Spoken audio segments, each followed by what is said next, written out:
What's up, everyone? It's your favorite optometrist, Dr. Darryl Glover. I am super excited today because I get to hang out with this young man right here. And today is a super exciting day because Dr. Harbir, blah, blah, blah, blah, blah. I can't even say your name. Do you even know me, bro? I don't know you. I can't even say his name. What's up with that? Dr. Harbir Sian from the 2020 podcast, Canada's #1 optometry podcast, is celebrating its 100th episode. That is crazy, man. Thank you, bro. Thank you for Wow, that's major. Appreciate it, man. It's all thanks to you. No, all the support. I appreciate it, man. But it's thank all you, you, man. I mean, you're a rock star. Everyone you. in the eye care industry knows your name. They know your brand. They know the value that you create for the eye care industry. And that's why you have all these people here celebrating with you today, man. No, it's very, very kind. Thank you, bro. Yeah. Thank you. And I'm truly grateful. I got a lot of friends here joining us. Feel free to just pop in and say hello if you guys want at any point, honestly. Yeah. But thank you. So yeah, this is the 2020 podcast. This is a 100th episode. Hello, Wendy Buchanan. Make sure you check out Wendy and her amazing frame styling. But the 100th podcast, I'm like super excited, super proud, and really get to celebrate it in the best possible way that I could, which is right here at Vision Expo East in New York. We're at the Vision Council booth, and with the man himself, with Dr. Darryl Glover, and of course some other friends in attendance, and sipping a little champagne. So Absolutely. I don't know, can't ask for anything better, man. Thank Absolutely. And I want to give a shout out to the Vision Council because they've done an incredible job with putting on the Vision Expo, and they do so much for eye care just in general. Yep. So, definitely want to give them a shout out. Thank you, Vision Council. Thank you, Vision Council. Thank you very much. So, No. I get to ask the question. I was going to say one real quick thing. And my wife's going to hear this at some point. I was trying to figure out what to do for my 100th episode, right? I was telling my wife from a few weeks back. Okay. I was like, I'm coming up to 100. And I was saying to her, I was like, what if I interviewed you? I was saying to my wife, I was like, what if I interviewed you for my 100th episode? The look she gave me, I was like, hell no. I thought it was a good idea. And that's when I texted you, and you're like, yo, that was last minute. I was like, that's because I had another plan, and that got vetoed. So here we are anyways. So what are we going to do? So, man, I'm super excited. I want to really kind of walk through your journey of podcasting, right? Let's take it from day one, the first episode. Before you even got into the first episode, why did you want to start podcasting, man? Like, what called you? Like, what's your why? The impetus for the podcast came years ago. I had my own eyewear brand. I was trying to launch that. I was connecting with so many people in different industries. Yeah. At the same time on social media, I was connecting with eye care people, actually students and new grads and people like that asking me like, hey, how do you think I can get this or get to that level or escalate my business? Yeah. And I was like, hey, I'm talking to successful people on one side over here who have these big businesses or they're athletes or whatever, inspirational. I want to share their message with the other people I'm talking to because I'm still on my journey. So I'd like to share someone else's, story. That's where it came from. So I had the idea. I recorded 5 or 6 episodes before I ever announced I was going to do a podcast. I got 5 or 6 guests together, like individually. I recorded 5 or 6 episodes to see if I felt like I was on something. Yeah. And I recorded this little trailer promo video. You might have remember seeing that. And I was like, yeah, I like this. So I started doing it more. Initially, they were all in person in my clinic. And then COVID happened. Yeah. And so then I went online and obviously connected with you. Absolutely. And then, man, since you give me that support, it's been amazing, the growth that we've seen. It's been awesome. Hey, man, it's bi-directional, man. Like, I've learned so much from you, and every day I grow with you. And I'm super excited to be here on this 100th episode. Thank you. Incredible why. And as I mentioned earlier, man, you just create value for the industry. That's why everyone's here to see you and celebrate with you, man, because you are just a rock star in eye care. Thank you. So let's kind of continue walking down this journey, right?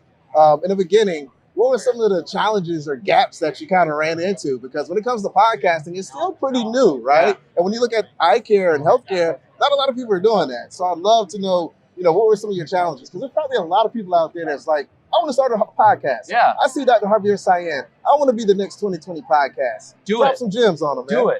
Do it. No, it's honestly, the biggest thing I tell people is in the beginning, I got too hung up on like, I got to have a nice camera. I got to have a nice microphone. I got to have great lighting. And sure, all of those things make a difference. But you don't need that stuff. I bought these cheap wireless microphones that plug into an iPhone for like $30 off of Amazon. I bought this light that was like $50 or $70 off Amazon. So within $100, I had what I needed. I recorded on my phone if I was doing video. Otherwise, I just did the audio. And you just get started. That's probably the biggest piece of advice I can give to anybody is like, just get started. There's going to be hurdles and you're going to stumble and all that. But once you get going, it's amazing how people just see you actively doing something, Yeah. and they respect that 100%. enough that they want to support you, right? And honestly, the other little impetus to starting the podcast was a guy named, you may have heard of this guy, Gary V. Yes. I think everybody knows this guy. Absolutely. But he used to say years ago, everybody should have a podcast, right? And he was like, you're probably trying to call people up to get business from them or connect with them, and they're saying no. But if you call them in and say, I'd love to have you on my podcast, they'll say yes. Yeah. And I guarantee you it works. It has worked. You still got to be genuine and authentic and good at what you do and get good at it eventually. But that was it, man. Just get started. Just do it. Dude, I went back just recently. I was trying to find clips that I could share on social media. Yeah. I went back to episode 50 something. And that's like pretty far in, like 40, 50 episodes in. Yeah. And I was watching. I was like, oh my God. I can't believe how like weak. I just like timid. Timid was the word. I was so timid. I couldn't believe it. It took me a while to get comfortable with my own skin. Right. And that's definitely been a lesson that I learned from a lot of colleagues as well, is like, just be yourself, whatever you are. You're geeky, you're nerdy, you're super cool, you're whatever, just be you. And I'm the geeky, nerdy guy, and I leaned into it. I love it. I feel like when it comes to podcasts, man, it's just like patient care, right? You got to be authentic. You got to connect with the people that are the person that's in front of you, and you got to create value. Yeah. And that's what we do as podcasters, right? It's amazing. So let's continue walking down this journey. You've done 100 episodes. 100 episodes. That's huge. That's huge, right? Yeah. Tell me about your top 5 episodes. Let's talk about that. Top 5. Starting with number 5. Oh man, I gotta count down. I can't. I don't know. You know what? Let me not do that because I don't want to. People are going to be. There's haters a lot of really nice people that I've had on my podcast before that I don't want to upset, like this guy and this guy. I don't want to upset anybody, but no, I'm just blessed to get to speak to the people that I do, man. I can't like. If you told me whatever 4 or 5 years ago, before I started the podcast 3 or 4 years ago, that I would get to sit down like with you right now and here doing this, or I got to chat with Adam or Wendy or whoever on the podcast, like special people. Yeah. I would have said, no, man, those people wouldn't talk to me. I'm just like an optometrist with a clinic in Vancouver. They don't know who I am. It's pretty crazy, man. And I don't know, like, we're not like superstar, blah, blah, blah on like a global scale, but it's still pretty special within our own industry. Man, I don't know. We were just in Times Square. This no lie. We were walking in Times Square. Was it 2 nights ago? Yeah. And we're really big crowd. And all of a sudden, this young lady stops. My favorite optometrist. So I look at Harbir. He looks at me. That was you. She's and then she comes up and she gives us a hug and she takes a picture with us. I was of United States and he was of Canada, but you are a celebrity and superstar. To be recognized in Times Square in New York with all these people, that's a pretty big deal, my friend. I appreciate that, but only when there's a big Vision conference happening in New York. All right, if I come a month later, nobody's gonna know who I am. But fair enough. No, that was pretty special. That was kind of cool. Those little things happen once in a while. It's pretty funny. But okay, look, I got to go back to your question. Yeah, top 5 podcasts. One thing that I did last year, and I called you when I had this idea, and it was very much outside of my comfort zone. And that was to do this series of episodes where I sort of called out people in the industry. A lot of changes happening in the Canadian market, new entrants coming in. No, you called them out. You were real with it, man. Well, so then I was like pretty frustrated at that time, and I called Darryl. I was like, dude, I want to do this thing where I go on the podcast and I just say, Danny, what's up, man? I just say, hey, FYI, hey, Specsavers, hey, Iris, hey, Lens Crafters, I want you to come on the podcast. And I want you to tell me where you think Canadian optometry is going and how you're going to make it a better profession in the future. Yeah. And it was really uncomfortable for me to go out. Like, again, I felt like I was like just a kind of a nobody with a podcast and they're going to be like, who's this dude coming on like in public calling us out? But I did it thanks to the encouragement and, a couple of the colleagues that I trust and they gave me the feedback and I did it. And I got an amazing response. Everybody who I called out essentially came on the podcast. One of the people out here, Ewan, was a wonderful person who gave me a lot of feedback on that series. Thank you very much. And it's not over yet. Well, you know what? Come on over so you can be on the podcast. So I started come on over. Let's introduce you. Come on, my man. Come on. Thank you very much for being here. It was a fantastic series. Thank you. What did you like about it the most? You didn't pull many punches. You didn't hide things. You asked real questions. You expected a real answer. And you asked the questions that we're all asking. Yeah, thank you. Whether you work for a corporate, whether you're a sole practitioner, whether you're more interested in the medical aspects of optometry, you want to work in a clinic, you were there and you're very genuine about it. Thank you. Yeah, the voice of Eyecare. Yeah. Thank you. Well, that was it. And you know, the hard thing was to put that call out, and I even got like some funny comments after. You know, I put the thing out there just before our provincial conference in Vancouver, and when I went to the conference, I had somebody come by from one of these organizations who was like, "People are not very happy with you right now," and I was like, first I was scared, and then I was like, "Good." That was the point. And then they all came on the podcast and they shared their story. It was pretty amazing, man. And that was, I think, a big turning point for me as a podcast host to be comfortable to ask the tough questions and that kind of thing. Yeah, and I love that, man, that you're able to bring people on the platform and give them a voice, right? Because a lot of times we don't really know some of these organization stories, right? We just go by what we hear, the rumor mill, right? Yeah. But you were able to bring, all these organizations on your show, have an authentic conversation and build, and you've changed the eye care industry. Fantastic, man. Thank you. Yeah. What else you got for me, man? I know I told you top 5. Well, there were like 6 episodes in that series. Oh man. Okay. Dr. Haley Wickenheiser. You know, I always kind of put this up that near the top, and I feel comfortable doing that because she's not an eye care. Dr. Haley Wickenheiser is the greatest women's ice hockey player in history, multiple-time Olympic gold medalist, world champion. She's a big time person in Canada. Yeah. Right. She's like, you know, Wayne Gretzky and then Haley Wickenheiser in Canada. Like, to be a superstar hockey player is a big deal. And so she came on the podcast. She's now a medical doctor. She finished her hockey career. She still worked with the Toronto Maple Leafs in their head office. She went to medical school while she was doing that. That's impressive, and man. now she's working as a medical doctor. Very impressive. Incredible. So she came on the podcast, and her number one message was all about grit, and hard work and mental toughness. And I love that one a lot, man. It was really special. Wow. Give me another one, man. Just one more, and that's it. Damn. Shoot. Now it's tough, dude. It's tough. I know. That's why I'm glad I'm asking the question. All right, I'm gonna just try to give something that comes right off the top of my head here. I like Steve Vargo. Okay. All right, Steve's great. Shout out to iDoc. They do a fantastic job. Steve, last year Steve came on the podcast, and this was one of the best episodes of the year.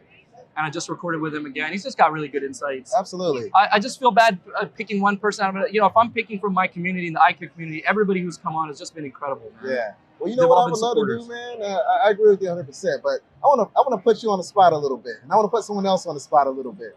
Wendy, come on over. You know, I'm asking Harbir the questions. Oh, really? You're posting it? So, 100th episode, you had the opportunity to do a podcast with Dr. Sian. I'd love to get, the guest perspective of how he held the conversation, how he navigated the conversation, how he made you feel, and the value that was created after that podcast. Well, it's a lifelong friendship, I think. Yeah, I agree. We bonded over, virtually. Yeah. Like, we're meeting for the first time here in New York. Like, literally 5 minutes before we started recording, right? We just met in person. But my gosh, it's because it was a great opportunity for me to be on your podcast too. But you hear this voice, he's so calming, and you're just loving, and you make people feel welcome. Oh, thank you. And you know what? You love the industry. You love everybody. He just wants the collaboration and to bring us all together. And I love what you represent. He's a style guy, so I love it. If you've seen him, he is always flying fresh, no doubt about that. TED Talk is absolutely incredible. Thank you. In a short period of time, you made such a mark on our industry. But for me, it was like, we became friends on your podcast. Yeah. And I follow and watch everything that you do. Oh, you're so kind. Thank you, Wendy. That's very kind of you. Thank you for doing this, and congratulations. Thank 100. you.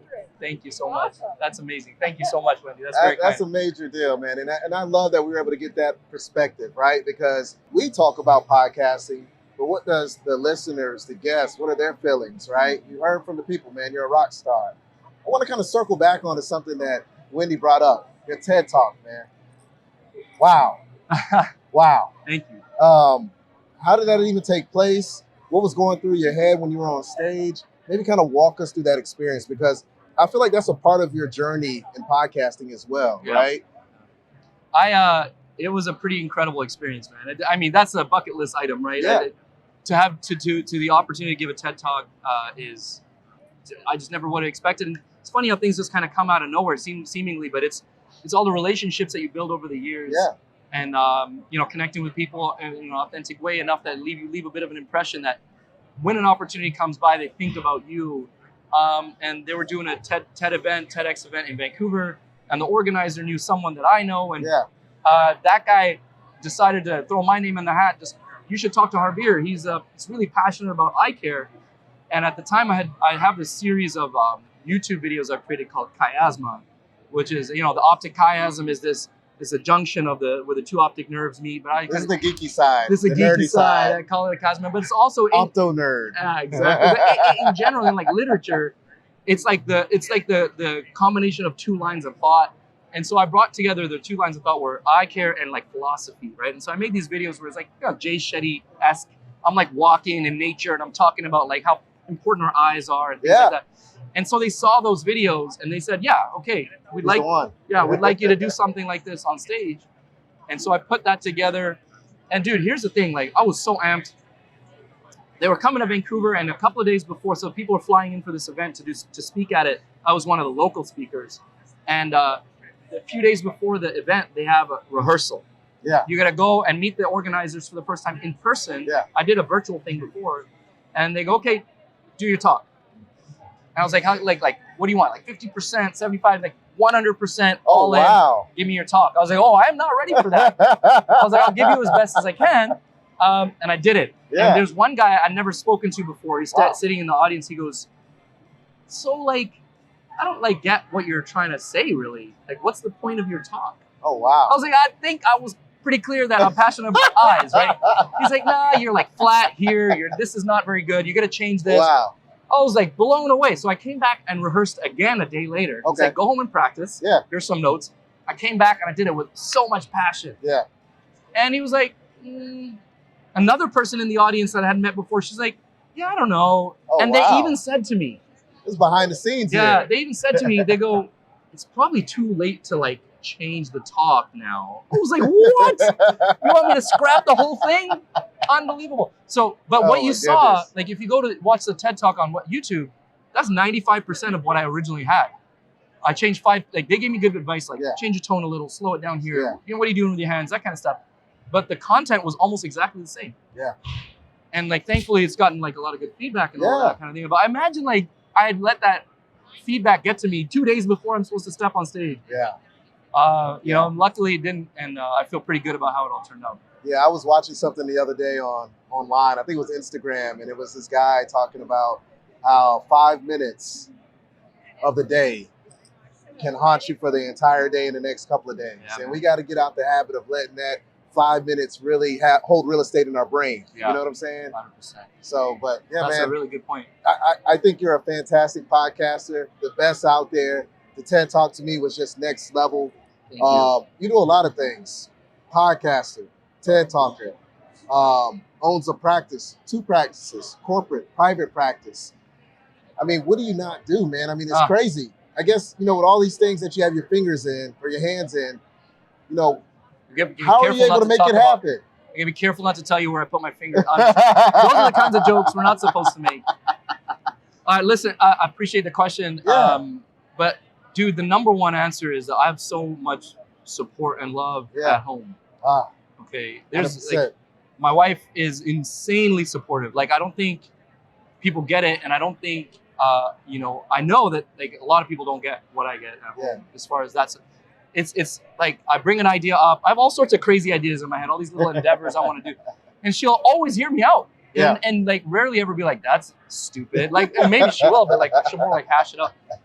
But like I have the support. We have 3 baby girls, beautiful baby girls that I like absolutely love and I'm like obsessed with. And got a newborn. Congratulations. Thank you. Yeah, but I'm still here in New York, and that's because my wife is flexible and accommodating and supportive in a way that she knows these opportunities can pay off in the future in different ways. And so I have that. I always run everything by her first. I'm like, hey, I'm going to do a podcast. Okay, what's that going to take? Hey, I'm going to go to New York for a conference. Okay, what's that going to take? And what does that mean for our family? What does it mean for your time with the kids? Setting all the priorities, doing all that. I got support from my parents and my sister and my cousins and all this. I got support in the practice, dude. I have my business partner who pulls so much weight that I'm able to come here and do this. Yeah. Or I'm able to take time off to spend time at home with the family because I know that she can just run things like no problem. And I know a lot of people don't have it. So it's what I'm doing and what I'm capable of is way further down on the list after like all the people who are helping me and propping me up. I'm standing on the shoulders of all these amazing people. Yeah. I mean, a support cast is heavy, man. I'm a firm believer like you. My wife is my secret sauce. Whatever I need, as long as she's there, she's going to make me great. My wife is my everything. She is my biggest hater, and she is my biggest supporter. So imagine what those conversations sound and look like at home. Now, I want to kind of bring it to an end, man. Can before I go, keep that in mind. I want to read a quick text from my wife this morning. Here we go. All right. So both sides, right? She knows. I told you this the other night. Like she knows when I need a soft touch. She knows when I need a kick in the ass, right? And she's not shy to use her tactics. This morning I was tired. I was feeling like kind of jittery. I did two CE lectures, and I was like, man, I just really want to make sure these go well. And she texted me. She goes, "You'll do great. You've done this so many times. I mean, you did a TED Talk, so F these guys, LOL." And don't you love it when your wife can just keep it real and authentic, dude, you know? I was like, all right, she didn't really mean F these guys, but she was just trying to get me amped up, like, you got it, you know? I love that. And that's the kind of support I got, man, so it's amazing. 100%, man. You got a fantastic support system, man. And, I mean, you're shining, man. Thank you, bro. I love it, man. I mean, just looking at you, your face is glowing. I mean, you're living your best life out here in these streets, man, these Eyecare streets, man. But I was going to ask you, man, to kind of wrap it up, you know, if you had to give one piece of advice to everyone out there in Eyecare, right? Because we're in a profession where we get to help people with the most precious sense known to mankind, sight. And you impact a lot of people. You impact how Eyecare professionals think. You impact how organizations create products and services. If you could give one piece of advice to all those people out there in Eyecare land, what would it be? Holy moly, that's a big one, man. Dude, the biggest thing for me that's kind of top of mind for me right now is always thinking about the long-term outlook for our profession. Of course, we want to care for our patients, but if our profession is not growing, expanding its scope, strengthening, just elevating consistently, we're not going to be able to continue to provide that care that we want to provide and take care of. Like you said, the most precious sense that we have is our vision. Yeah. You know, there's a lot of factors, there's a lot of disruptive forces that come in that sway the way we practice and how we think about our practice. Yeah. I think constantly just thinking about how we can make it better, and a big part of that is working together and being collaborative. So, you know, in a place like this, the energy is always so great. But, you know, it's one of the things I say in my presentation is collaboration over competition. I always have that mindset. Working together, you'll find amazing people like Darryl and all these nice people that have come and, you know, said hello on the podcast today. It all comes from collaboration. It all comes from helping each other. People want to help each other, man. It's insane. Absolutely. It is insane. So please lend a helping hand to somebody. And maybe even more importantly, if you need help, ask somebody for help, because I guarantee that's actually one of the best ways to connect and create a bond with somebody is ask for help. They help you and you create this lasting bond. But helping each other to elevate the profession, that's the last message I want to leave. Amen. And paying it forward, that's the other big thing, right? Man, congratulations. Thank you got you, to toast to that, man. Cheers, bro. Thank you. Look, I'm super excited, super proud, man. I'm speechless, man. 100 episodes under your belt. It's fantastic, man. God is good, man. Thank you. Amen to that. Thanks, guys. You want to wrap it up, or I'm going to wrap it up? Wrap it up, man. All right, guys. That was episode 100 of the 2020 podcast, Canada's #1 optometry podcast. I'm actually recording episode 101 shortly after this. You definitely want to look out for that one with my wonderful friend, Dr. Claudine Curry. It's going to be an amazing episode. Thank you, Dr. Glover. I have to say before I wrap up, I should have done this before I did the little closeout there. But dude, I said it so many times, but 100 episodes, or all the connections I'm making, the people I'm meeting, the fact I'm here in New York, so much of it is thanks to you, bro. Oh, and I'm not the only person to say this. Man. So many people say this about you, no matter where I am. Like, think about, oh my goodness, Obi, Malopi out in Africa. Yeah. He will sing your praises. Shout out Obi. Yeah. Different people in different countries, in different states, in Canada, wherever, people know you and love you. And the number one thing I said is your superpower, man, is you empower other people. And I feel like you've empowered me. So thank you very much, man. I appreciate it. Right back at you, man. Good. Congratulations. All right, guys. See you in the next episode. That's enough like smooching and bromance here. Enough bromance, all right? I'll see you guys My later. wife is going to get jealous. Peace.